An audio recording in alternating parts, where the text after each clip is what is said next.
PS परिहार channel में आपका स्वागत है। आइए शुरू करते हैं और देख लेते हैं कि आज के इस वीडियो में विद्यार्थी जीवन से संबंधित कौन कौन सी सूचना है। आगे बढ़ने से पहले एक सूचना है उन विद्यार्थियों के लिए जो विद्यार्थी यूपीपीएससी की तैयारी कर रहे हैं। और यूपीपीएससी की तैयारी में सबसे ज्यादा महत्वपूर्ण भूमिका होती है पुनरावलोकन व सॉल्व पेपर्स की। तो सॉल्व पेपर की यहाँ पर बेस्ट बुक है जिसे आप लोग देख सकते हैं। अग्रवाल एग्जाम कार्ड की ये पुस्तक है जिसमें चैप्टर वाइज 33 सॉल्व पेपर दिए हुए हैं पीसीएस के, और इसमें समान अध्ययन का पेपर भी है और सी सेट भी है। 2010 से लेकर के 22 तक जितनी भी पीसीएस की परीक्षाएं हुई हैं उन परीक्षाओं का ये पुस्तिका है और काफी अच्छी पुस्तिका है। इसमें काफी अच्छी तरीके से जो व्याख्या वो दी, और इस पुस्तक की खासियत ये है कि इसमें जो सॉल्व पेपर है वो चैप्टर वाइज है। जैसे नीचे में आपको यहाँ पर दिखा कि विगत वर्षों में जो प्रश्न पूछे गए हैं उसमें जैसे पहले इतिहास को यहाँ पर ले लिया गया है, इतिहास के बाद में फिर यहाँ पर संख्या पद्धति के ये सवाल हैं, पूरा का पूरा जो चैप्टर दे दिया गया है। और यहाँ पर बताया भी गया कि किस सन में ये प्रश्न पूछा गया। जैसे आप लोग यहाँ पर देख सकते हैं इस तरीके से ये यहाँ पर बताया गया है। इन पुस्तकों की खासियत है कि इसमें जो सॉल्यूशन है वो काफी अच्छी तरीके से बताया गया, डिटेल्ड सॉल्यूशन। और हाँ, इस समय इसमें ऑफर भी चल रहा है, 20 से लेकर 25% तक की आपको छूट भी देखने को मिल जाएगी। लिंक मैंने इसकी डिस्क्रिप्शन बॉक्स में दे दी है, वहां पर जाकर के आप लोग इसको मंगवा सकते हैं। हाँ, ये पुस्तक हिंदी और इंग्लिश दोनों में उपलब्ध। पहले हम लोग बात कर लेते हैं 69,000 शिक्षक भर्ती की, और उसके बाद हम लोग बात करेंगे उत्तर प्रदेश लोक सेवा आयोग की बहुत सारी सूचनाएं। क्योंकि कल हाईकोर्ट ने जो आदेश दिया था और उसमें कहा गया था कि 69,000 शिक्षक भर्ती की जो सूची है वो रिवाइज की जाए। जो विद्यार्थी आरक्षित कैटेगरी में एटीआरई परीक्षा में पास हुए उनको आरक्षित वर्ग में ही रखा। तो विद्यार्थियों के मन में बहुत सारी शंकाएं हैं, खास तौर से ऐसे विद्यार्थियों के मन में जो विद्यार्थी पहले से चयनित है और नौकरी कर रहे हैं, तो क्या वो विद्यार्थी बाहर हो सकते हैं? निश्चित तौर पर ये जो नई सूची अगर जारी होती है तो निश्चित तौर पर कुछ विद्यार्थी बाहर होंगे और निश्चित तौर पर कुछ नए विद्यार्थियों को मौका भी मिल सकता है, चाहे वो किसी भी कैटेगरी की।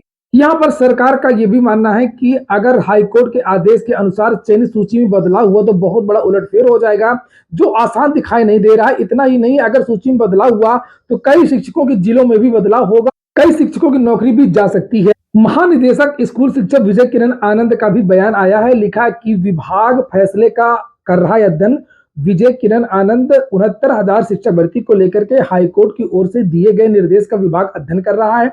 इसके बाद वह आगे का कदम उठाएगा। महानिदेशक स्कूल शिक्षा विजय किरण आनंद ने कहा कि आज ही निर्णय आया है और हम इसका अध्ययन कर रहे हैं, इसके बाद ही इसके बारे में कुछ कह सकते हैं। वहीं पर जो शिक्षकों में टेंशन हो गई है, इसके बारे में अगर हम लोग बात करें कि कितने विद्यार्थी इसमें बाहर हो सकते, वहीं पर अगर बात करें कि अगर सूची वास्तव में उलटफेर हुआ तो कितने विद्यार्थी बाहर हो सकते हैं, तो यहाँ पर आप लोग देख सकते हैं ये आंकड़े हैं जहां पर स्पष्ट रूप से बताया गया है कि कितने छात्र चयनित हुए हैं, किस कैटेगरी के वो छात्र हैं। तो 69,000 में 34,500 पद जनरल के लिए निर्धारित किए गए थे, जो कि 50% है।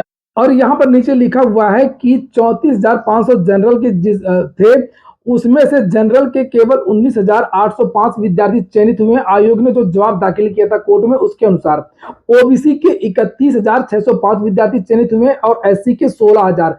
31 और 16 लगभग 47,000 विद्यार्थी ये कैटेगरी के इस भर्ती में रहे। एसटी के जो कट ऑफ नहीं क्रॉस कर पाए, इसलिए विद्यार्थी क्योंकि जो सीटें वो रिक्त हो गई थी, 245 विद्यार्थी ही चयनित हो सके हैं।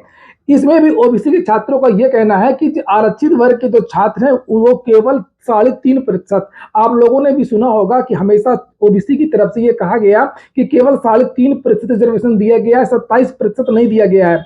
इसका मतलब कि ओबीसी के जो ज्यादातर जो छात्र हैं वो जनरल में चयनित हुए हैं।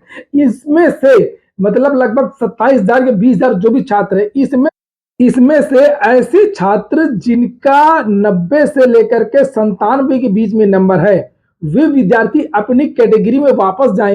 अब अगर क्योंकि ओबीसी की जो सीटें हैं वो केवल लगभग 18,000 है, जो 27% जो रिजर्वेशन उस हिसाब से देखा जाए तो ओबीसी की सीट 18,000 बैठती हैं।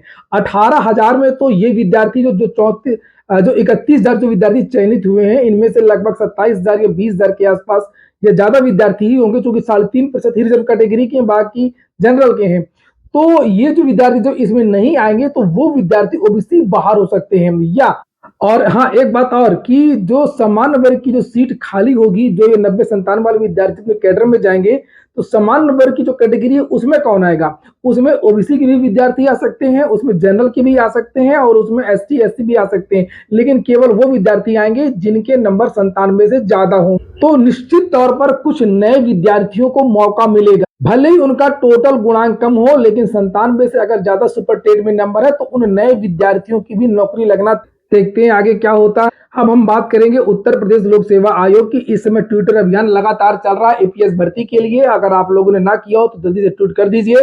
पहले से ही अध्याचन इस पर आ चुका है, लगभग 350-400 पदों का, लेकिन विज्ञापन जारी नहीं कर। जब केवल पीसीएस ही देखना है आपको, आरओ आरओ ही देखना, तो इसका अध्याचन तुम लेते क्यों हो? 4-4 साल तक बना करके रखते हो अपने पास और विज्ञापन भी जारी नहीं करते। साफ साफ कहते हो कि हम खाली पीसीएस के विज्ञापन निकाले और ये किसी और आयोग को दे दिया। तो फिलहाल ये आज का हैशटैग है और मैंने तो इन विद्यार्थियों के समर्थन में ट्वीट कर दिया है, अपर निजी सचिव भर्ती विज्ञापन जारी। ये आप लोग देख सकते हैं, ये मैंने ट्वीट किया। बात होगी अब आरओ एआरओ विवाद की। जब अभी आरओ एआरओ का परिणाम जारी हुआ 2021 का, इसमें विद्यार्थियों ने आपत्ति जताई, प्रदर्शन भी किया, ज्ञापन भी दिया। विद्यार्थियों का यह कहना था कि ओ लेवल की जगह ओ लेवल ही मांगना चाहिए था। अब ओ लेवल की जगह जो हायर की डिग्री है और बहुत सारी जो समकक्ष की डिग्रियां हैं उनको लोक सेवा आयोग ने मान्य कर लिया है। और यही कारण है कि एआरओ की जो कटाप है इस बार ज्यादा चली गई है, 250 को क्रॉस कर गई है। विद्यार्थियों ने कोर्ट में केस भी कर दिया है, मैंने आपको जानकारी भी दी। कोर्ट में मामला चल रहा है, उसी क्रम में लोक सेवा आयोग ने ये जवाब दिया। बहुत सारे विद्यार्थियों ने ये कंप्लेन किया था और विद्यार्थियों के बहुत सारे क्वेश्चन थे, जैसे कि अंतिम तिथि के बाद में भी कंप्यूटर प्रमाण पत्र को शामिल किया गया है। 2016-17 में जिन विद्यार्थियों को बाहर किया गया था ओ लेवल की जगह, उन्हीं विद्यार्थियों को 2021 में अंदर कर लिया गया। क्यों? उत्तर प्रदेश ने कहा था 5 मई 2022 में जो जीओ जारी किया था ओ लेवल के समकक्ष का, उसको आने वाली भर्तियों में लागू करने के लिए कहा गया था, लेकिन आपने क्या इसी भर्ती में लागू कर दिया है? ये सवाल पूछा गया था। तो जवाब देखिए, ये मेरे टेलीग्राम चैनल पर भी आपको मिल जाएगा। आप जाइए टेलीग्राम चैनल को ज्वाइन कर लीजिए, वहां पर महत्वपूर्ण सूचनाएं आपको मिलती रहती हैं। आप लोग ट्विटर पर भी फॉलो कर सकते हैं। ये जवाब दिया गया है और कहा गया है कि सर्वोच्च न्यायालय के आदेश की दिनांक 25 नवंबर 2021 के अनुपालन में मई 2022 तक के कंप्यूटर संबंधित प्रमाण पत्रों को प्रसंगित परीक्षा में शामिल किया गया है। और 2021 बात हो रही है। उक्त बिंदु संख्या के संबंध में अवगत कराना है कि प्रसंगित परीक्षा में ओ लेवल की समकक्षता के निर्धारण हेतु माननीय आयोग द्वारा गठित विषय विशेषज्ञ समिति के अभिमत के आधार पर चयन की कार्रवाई की गई है। तो इन्होंने ये कहा कि हमने एक कमेटी बनाई थी और उस कमेटी ने कहा था कि ओ लेवल के समकक्ष ये चीजें मान लीजिए, उन्होंने मान लिया। लोक सेवा आयोग के पास ऐसा कोई अधिकार वैसे है नहीं है, पता नहीं किस अधिकार के तहत इन्होंने कमेटी बना लिया। कमेटी कुछ भी कह देगी, आप लागू कर दोगे क्या? और उक्त बिंदु संख्या 3 के संबंध में अवगत कराना है कि उत्तर प्रदेश सरकार द्वारा दिनांक 5 मई 2022 को जारी ओ लेवल समकक्षता का जो शासनादेश है वो इसमें लागू नहीं हुआ है। तो लोक सेवा आयोग ने यह कहा कि जो ओ लेवल समकक्ष के लिए जो जीओ जारी हुआ था उसके अनुसार नहीं, हमने अपनी एक कमेटी बनाई थी, उस कमेटी ने कहा था और हमने लागू कर दिया। मतलब मनमाना तरीके से इन्होंने ये चीजें कही हैं। देखते हैं कि क्या होता है। कोर्ट में मामला चल रहा है, ये लगा दिया गया। बहुत बारीक कानूनी विधिक और छोटी छोटी महत्वपूर्ण बड़ी सभी सूचनाओं के लिए आप लोग इस चैनल को जरूर सब्सक्राइब कर लें।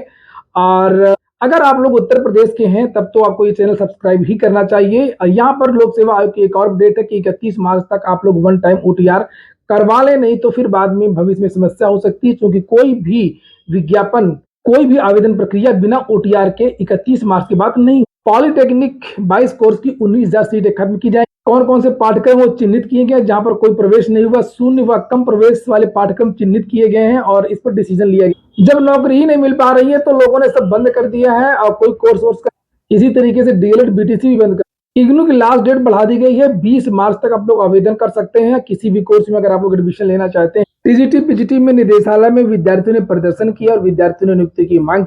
समाचार पत्रों में इसके बारे में भी जानकारी दी गई है, सुबह की वीडियो में भी मैंने इसके बारे में जानकारी दी। यूपी बोर्ड परीक्षा में साल भर बैठाने वाले विद्यालयों की सूची तैयार कर ली गई है। हाई स्कूल और इंटरमीडिएट की परीक्षा सूचिता पूर्ण कराए जाने को लेकर के यूपी बोर्ड ने परीक्षा शुरू होने के पहले से ही सख्त रुख अपनाया था। इसी कड़ी में जिन विद्यालयों से साल भर या छद्म परीक्षार्थी के परीक्षा फॉर्म भराए गए थे उनकी मान्यता प्रत्याहारित करने के निर्देश यूपी बोर्ड सचिव दिव्यकांत शुक्ला ने दिए। यही कारण है कि पहली बार पुनर्परीक्षा बोर्ड की नहीं।